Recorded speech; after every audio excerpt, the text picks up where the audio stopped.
Year-old karaoke host Hui Wing had a fling with the government official after they met in a Mongkok nightclub last October. When the official, referred to in court as Mr. X, ended the extramarital affair due to his wife finding out, Hui Wing began making threats.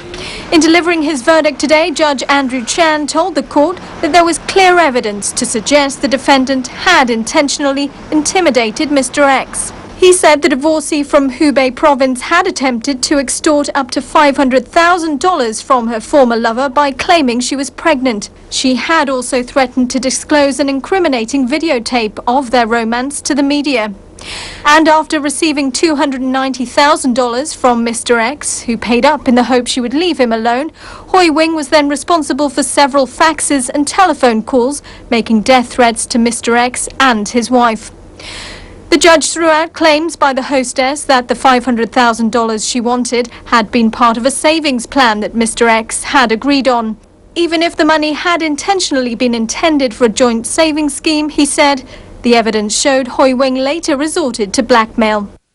Judge Chan remanded the defendant in custody and said that she will most likely face a custodial sentence when she returns here to the district court for sentencing on January the 2nd, 2008. Emma Jones, TVB News.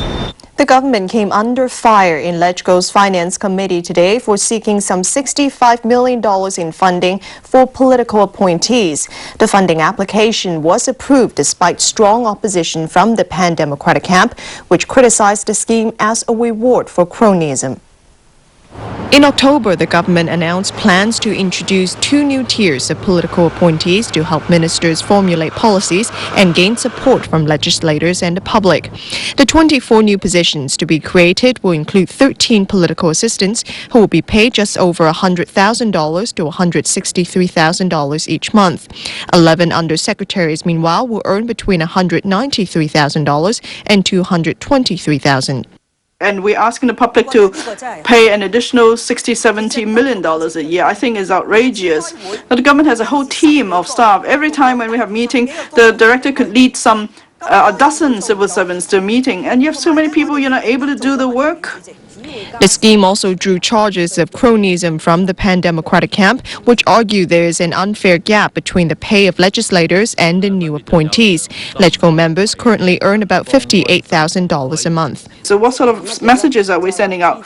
That is, if you support the government, you will be handsomely rewarded. And if you want to go against the government, you want to check the government, you have no prospects. So I think many people in the committee have already seen that our government structure is already so lopsided. The government, though, argued the scheme will attract and groom political talent. We are paving the way for the implementation of universal suffrage for CE election, because then there will be enough room to appoint and to nominate and appoint these politically appointed officials. Then there will be a full cabinet in place. Despite the opposition, the funding application was approved by a 29-16 margin. The government said recruitment for the new positions will not be advertised in newspapers. Instead, interested candidates may send their application directly to relevant bureaus for consideration. Meanwhile, the government today announced 102 district council appointees. There has been a rise in appointments from pro-establishment camps, with 14 coming from the DAB and 13 from the Liberal Party. 14 people have been appointed to a third term, or altogether 12 years, while 25 will be serving their second term to 8 years. This is a break from the government's own commitment to keep appointments to no more than 6 years. Permanent Secretary for Home Affairs Carrie Yao said exceptions were made for those with experience and contribution to specific communities.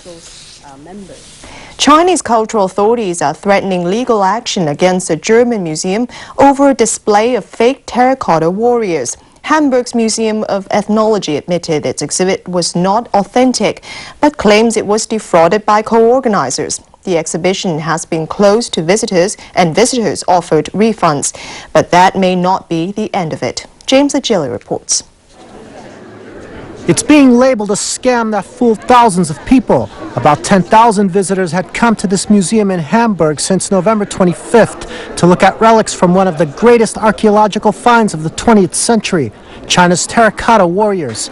Unbeknownst to them, everything was fake, courtesy of the Center of Chinese Art and Culture in Leipzig, which had been contracted to furnish originals.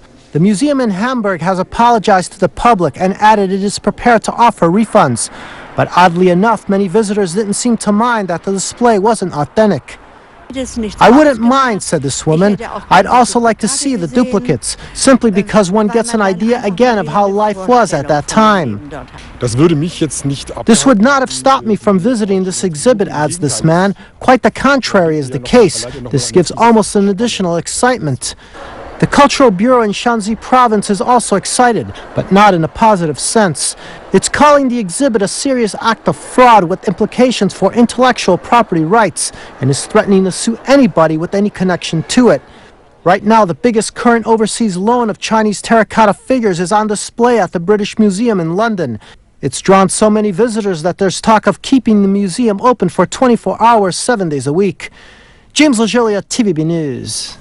Time is running out for delegates at the climate change conference in Bali. Hopes to finalize a roadmap to a pact to replace the Kyoto Protocol are dwindling. Talks went into the late evening hours on Friday, and now there's news that envoys may be on the brink of some sort of compromise as the conference comes to a close. Up until now, the United States has refused to adopt a measure to reduce carbon emissions by up to 40% below 1990 levels. The European Union has threatened to boycott climate talks in the U.S. next month without an agreement in Bali. At least 25 people were killed when Tropical Storm Olga lashed the Caribbean. The Dominican Republic was hit hardest. Residents of the country's second-largest city, Santiago, blamed authorities for not warning them earlier that floodgates would be open during the storm. Concerns about a potential dam collapse led officials to open floodgates, releasing millions of liters of water into the already swollen Yangtze River. As many as 20 people were killed when they couldn't evacuate in time. It's estimated that the storm displaced more than 34,000 people in the Dominican Republic and damaged some 7,500 homes. Locally, many of the lenses in eyewear sold by optical shops do not. 错误向大家道歉。不过，其实5566这次进军大陆可以说是有备而来。